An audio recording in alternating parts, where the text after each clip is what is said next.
आज दुनिया में अमेरिका, चीन और रशिया के आर्मी चीफ से ज्यादा चर्चित नाम है असीम मुनीर। जनरल असीम मुनीर से जुड़ी हर जानकारी आजकल मीडिया की हेडलाइन बन रही है, क्योंकि आज असीम मुनीर पाकिस्तान का सबसे बड़ा चेहरा बन चुके हैं। भारत के लिए दुखती रग है पाकिस्तान में जनरल असीम मुनीर, जो लगातार भारत को घायल करते आ रहे हैं। लगता है कि पाकिस्तान के जो बड़े बड़े नेता हैं, प्रधानमंत्री हैं, उनके आर्मी चीफ हैं, जो भारत को आज लगातार धमकियां दे रहे हैं, ये भाषा इनकी है या अमेरिका की है? इनके अंदर इतना आत्मविश्वास कहां से आ रहा है?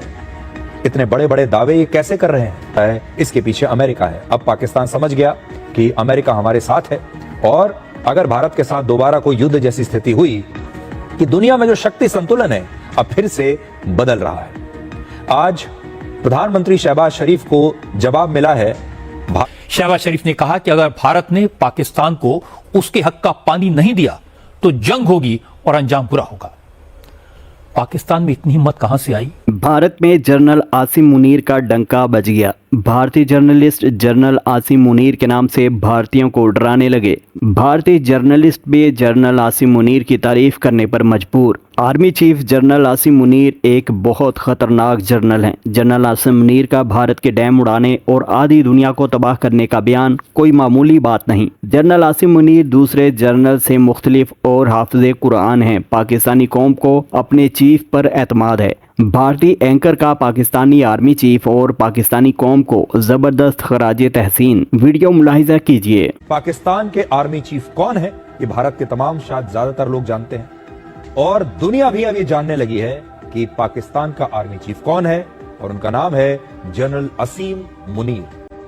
आज दुनिया में अमेरिका, चीन और रशिया के आर्मी चीफ से ज्यादा चर्चित नाम है असीम मुनीर। जनरल असीम मुनीर से जुड़ी हर जानकारी आजकल मीडिया की हेडलाइन बन रही है, क्योंकि आज असीम मुनीर पाकिस्तान का सबसे बड़ा चेहरा बन चुके हैं। और असीम मुनीर को पूरा कुरान मुंह जुबानी याद है, इसलिए उन्हें अक्सर हाफिज भी कहा जाता है। भारत के लिए दुखती रग है पाकिस्तान में जनरल असीम मुनीर, जो लगातार भारत को घायल करते आ रहे हैं। पाकिस्तान के जो आर्मी चीफ हैं जनरल मुनीर, वो तो फ्रंट फुट पर खेल रहे हैं। अमेरिका जाकर पूरी दुनिया को धमका रहे हैं। अमेरिका के जमीन से भारत को धमकियां दे रहे हैं कि हम आपका डैम अपने मिसाइल से उड़ा देंगे। कहते हैं कि भारत एक नाजुक सी कार है और पाकिस्तान एक बड़ा सा ट्रक है जो उस कार को कभी भी मसल सकता है। ये सारी बातें वो कह रहे हैं। अब जरा भारत के जो जनरल हैं, भारत की जो सेना के बड़े बड़े अधिकारी हैं, उनके बारे में सोचिए। असीम मुनीर सीना चौड़ा करके चल रहे हैं। उनके देश में कोई उन पर सवाल नहीं उठा रहा। ये फर्क है पाकिस्तान की सेना में और भारत की सेना में। ये फर्क है पाकिस्तान के एस्टेब्लिशमेंट में, पाकिस्तान के लोगों में और हमारे लोगों में। लगता है कि पाकिस्तान के जो बड़े बड़े नेता हैं, प्रधानमंत्री हैं, उनके आर्मी चीफ हैं, जो भारत को आज लगातार धमकियां दे रहे हैं, ये भाषा इनकी है या अमेरिका की है? इनके अंदर इतना आत्मविश्वास कहां से आ रहा है? इतने बड़े बड़े दावे ये कैसे कर रहे हैं? इसके पीछे अमेरिका है। अब पाकिस्तान समझ गया कि अमेरिका हमारे साथ है, और अगर भारत के साथ दोबारा कोई युद्ध जैसी स्थिति हुई कि दुनिया में जो शक्ति संतुलन है अब फिर से बदल रहा है। आज प्रधानमंत्री शहबाज शरीफ को जवाब मिला है। असल में भारत के सारे नेताओं को अब एकता दिखानी होगी। हमारे विपक्ष के जितने नेता हैं उन्हें एकजुट होकर भारत के साथ खड़े होना होगा, जो कि अभी वो हो नहीं रहे हैं। भारत और पाकिस्तान में फर्क ये है कि भारत में आज भी ऑपरेशन सिंदूर को लेकर बहुत ज्यादा डिवीजन है। सबकी अपनी अलग अलग राय है और हमारे देश में उसे लेकर बहुत राजनीति हो रही है। लेकिन पाकिस्तान एक स्वर में, एक आवाज में, वहां के चाहे कोई भी नेता हो, वो दुनिया के सामने अपनी एकता दिखा रहे हैं। ये एक बहुत बड़ा फर्क है। इसलिए भारत में हर धर्म और हर वर्ग के लोगों को अब एक साथ आना होगा, और ये जो भारत की कहानी है इसे दुनिया के सामने पेश करना होगा।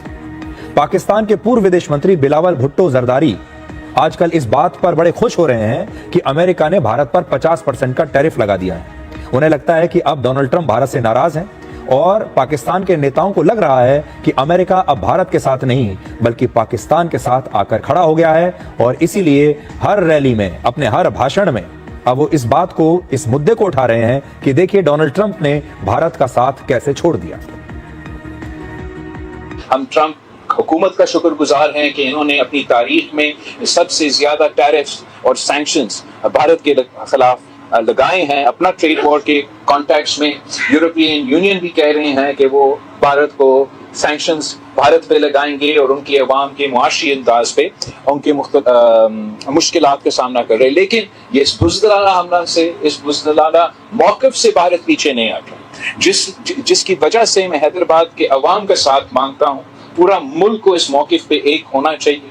वैसे जैसे आपने कहा है कि सिंध के अवाम हमेशा सफ़े अव्वल का किरदार अदा करते हैं जब हमारा सिंधु का सवाल आता है, दरिया का सवाल आता है और पानी का सवाल आता है, और वैसे ही हमें सब एक होके मोदी का इस हमले के खिलाफ बोलना चाहिए, एक होके एहतजाज करना चाहिए। मैं जानता हूं कि ये एक ऐसा मौक़िफ़ है, ये एक ऐसा पोजीशन है जो अमली तौर पे भारत को पीछे हटना पड़ेगा, और मैं उम्मीद रखता हूं कि पूरा पाकिस्तान मुत्तहिद होके इनका मुकाबला देंगे।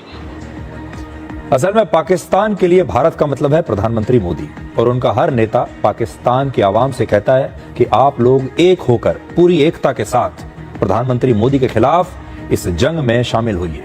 और पाकिस्तान के लोग एक होकर लगातार अपनी जीत का जश्न मना भी रहे हैं। ये भारत के लोगों के लिए एक चुनौती है, एक संदेश है।